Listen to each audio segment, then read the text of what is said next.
나라 밖에서는 보호주의와 외교 안보 폭풍이, 안에서는 정치와 내수 경기 냉풍이 불고 있습니다. 기업들은 몸을 낮추고 위기 돌파에 골몰하고 있는데요.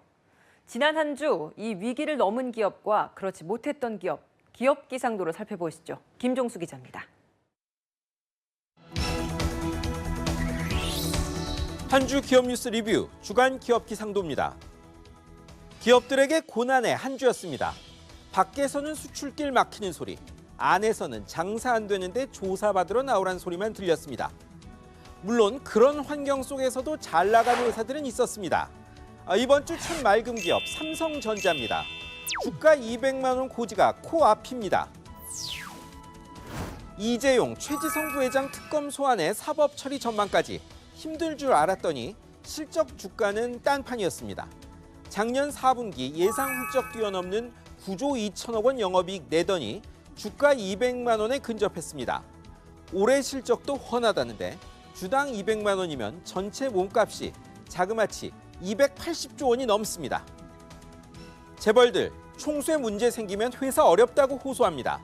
하지만 그건 인류 회사가 아닙니다. 수뇌부 사법 처리 우려가 있어도 잘 되는 회사라야 투자자도 직원들도 믿을 수 있겠죠? 다음은 네이버입니다. 타의 추종을 불허하는 광고 시장의 갑이 됐습니다. 증권가 분석가들이 뽑아본 작년 네이버 광고 매출이 2조 9,500억 원, 전국 3,700개 신문과 3대 지상파 TV 광고액이 도합 2조 7천억 원대. 어느 정도인지 짐작 가시죠? 올해는 3조 5천억 원이 될 전망이랍니다. 매체 특성과 규제 탓에 움직이기 힘든 신문, 방송과 달리 네이버는 돈 되면 마음껏 할 수 있는 게 큰 이유입니다. 그냥 이대로만 가도 괜찮은 걸까요?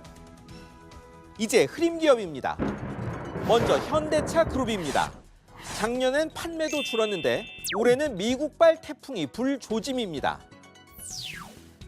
멕시코에 공장 지으려던 일본 도요타, 거기서 만든 차에 고율 관세 물린다는 트럼프 미 대통령 당선자의 위협에 손들고 100억 달러 미국 투자라는 선물까지 상납했습니다. 그런데 현대차는 이미 작년 가을 기아차 멕시코 공장 완공했습니다. 미국으로 옮긴다고도 못하고 꼼짝없이 당하는 것 아니냐는 걱정이 나옵니다. 자국에 파는 물건은 자국에서 만들라는 게 트럼프 주장 같은데요. 그런데 재작년 미국산 무기 6조 원어치나 사준 한국에 무기 공장 짓겠다는 말은 안 하네요. 이번엔 중국발 태풍군 회사입니다. 애경, CJ 라이온을 비롯한 화장품 회사들입니다. 우리 식품의약품 안전처격인 중국 질검 총국이 지난해 11월 불합격 화장품 명단이란 걸 공개했습니다. 그런데 28개 중 19개가 한국산, 철강, 전기차 배터리, 연예에 이은 또 다른 사드 심통인가요? 그렇다면 이번에 안 걸린 다른 회사들도 사정권이란 이야기죠. 전체 화장품 주가도 하락 일로였습니다. 중국산 안 좋다며 한국산 쓰고 싶어한 건 중국 여성들입니다. 수출로 먹고 사는 한국으로선 힘들지만 그럼 다른 팔고 찾아야겠죠. 이번엔 국내, 그것도 산에 태풍이 분 한화건설입니다. 총수 자제 때문에 구설수에 올랐습니다. 국가대표 승마 선수이자 이 회사 간부인 그룹 회장 막내 아들 김동선 씨. 만취해 술집 종업원 때리고 경찰한테도 행패 부리며 정유라에서 비롯된 금수저 파동 릴레이 주자가 됐습니다. 본인이 잘못했다고 했고 구속됐으니 여기까진 개인 문제입니다.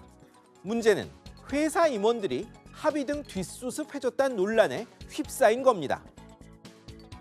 회사 책임지라고 있는 임원, 그런 일하면 배임죄 소지가 있습니다. 무엇보다 그렇게 하면 벌 받고 반성하라고 했다던 김승현 회장에 대한 신뢰가 떨어집니다. 마지막은 대우조선해양입니다. 생존을 최고 목표로 정말 뼈를 깎는 노력 중인데 사정이 영 좋지 못합니다. 또 문제는 해양 플랜트였습니다. 이 회사 부실의 큰 원인이죠. 그런데 남은 일감 절반이 올해 끝난답니다. 해양 플랜트는 상선 같은 배보다 인력이 훨씬 많이 드는데요. 지금 협력사 투입 인원만 5천 명이 넘습니다. 결국 일감 떨어진다는 것은 곧 대량 실직과 동의어가 됩니다. 본사도 올해 2,000명 줄인다는데 이러다 설계 인력, 숙련 기술자 다 떠나고 배는 만들 수 있을까요? 사람 먹는 것은 다 오른다고 합니다. 실업자는 100만 명을 넘었고 청년 실업률은 10%에 육박합니다. 남은 쓸 돈은 학원들이 다 가져가 내수가 살 수 없다고 합니다. 이 상황을 방관하면 나중에 어떤 조치도 사후 약방문이 될 수 있습니다. 지금까지 주간 기업 기상도였습니다.